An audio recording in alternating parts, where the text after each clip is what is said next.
Let's bring in the current governor of the great state of Florida, Governor Rick Scott. He is, as you know, locked into this whole thing with the... He wants to be the senator. He does. He feels he is a senator.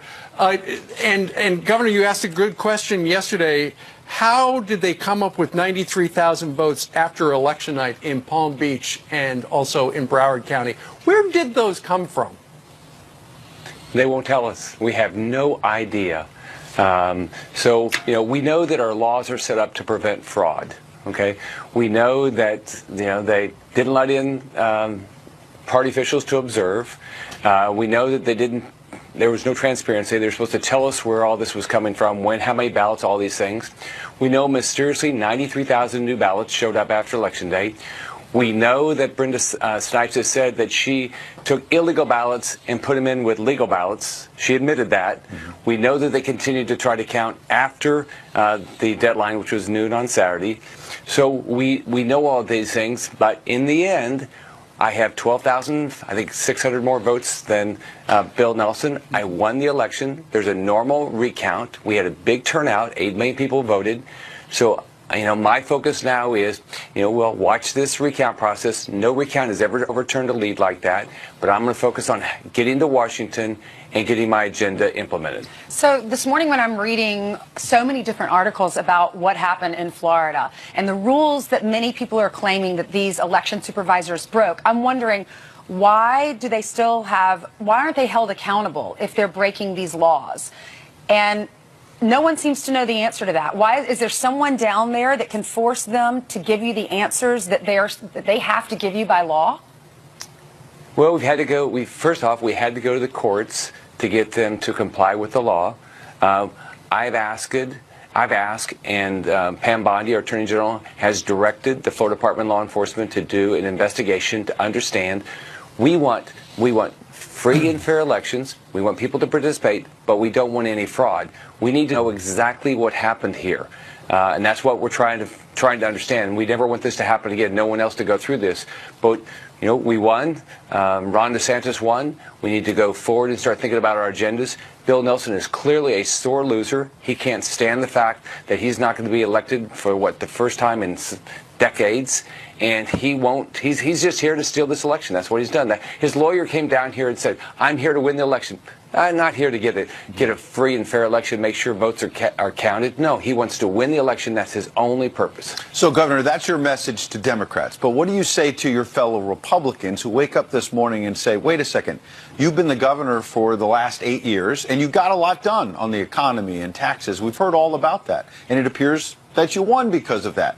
But why didn't you get more done on election reform? Why did you take out Brenda Snipes when we know she got caught destroying ballots in previous elections? Yeah. Well, that's one of the reasons why we filed the lawsuit yesterday, to make sure all these ballots are impounded, that Florida Department of Law Enforcement or sheriffs watch the ballots and watch the machines. There's no issues going forward. We've passed legislation to make sure that we had free and fair elections. The problem we have is supervised elections are locally elected. We have the expectation that they comply with the law to prevent fraud.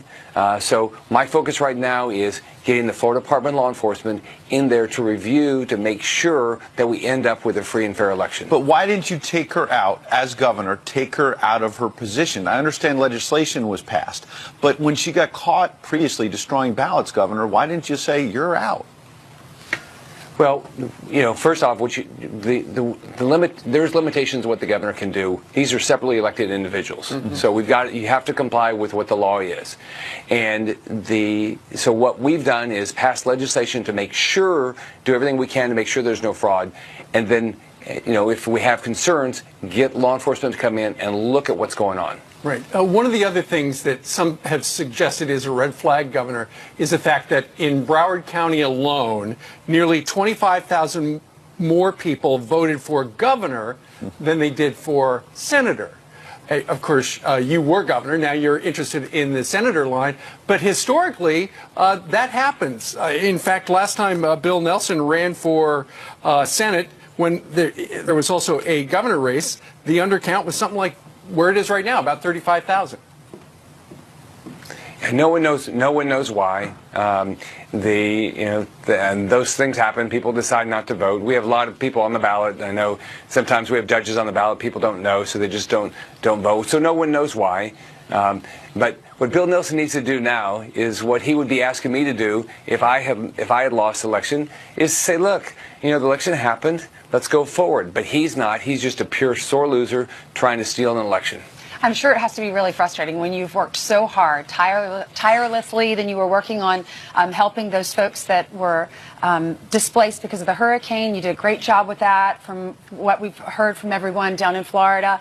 I know it has to be frustrating when you look at the numbers, you win, you had your beautiful speech with your family there and your daughters next to you, and then this news comes in. But there are a lot of people that say around the country, let's just count the votes just so that we can redo it and let's see what the problem is. Let's recount the votes. We want to make sure we do this right. Every voice needs to be heard.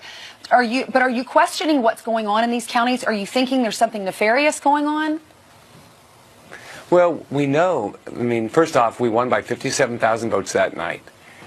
So we know that since then, just in these two counties, 93,000 new votes showed up. How'd that happen? We know that Brenda Snipes said that ballots that she acknowledged, knows that they were illegal, she mixed them in with legal ballots. We know that happened. Okay, she said she said they did that. Yeah. We know that they tried to start continue to count ballots after the deadline. We know that. So I want all the votes. I want to make sure there's a free and fair election. Right. But there's laws. Comply with the laws. It's supposed to prevent fraud. So you're right, Ainsley. You're right. It's frustrating. We worked our tail off. A lot of volunteers. I had thousands of volunteers. We worked hard. We won the election. So it's frustrating, but we won. We're going to win the recount because it's never been overturned before. I'm going to Washington as the next Florida senator. I've got a whole agenda how to make Washington a better place for all of us. Senator, are you going to the new senator orientation? I think is in the next day or two. I'll still decide. We're still figuring out our schedule. Okay, good enough. All right, Governor Rick Scott, thank you very much. The Florida Recount underway should be concluded by Thursday at 3 p.m.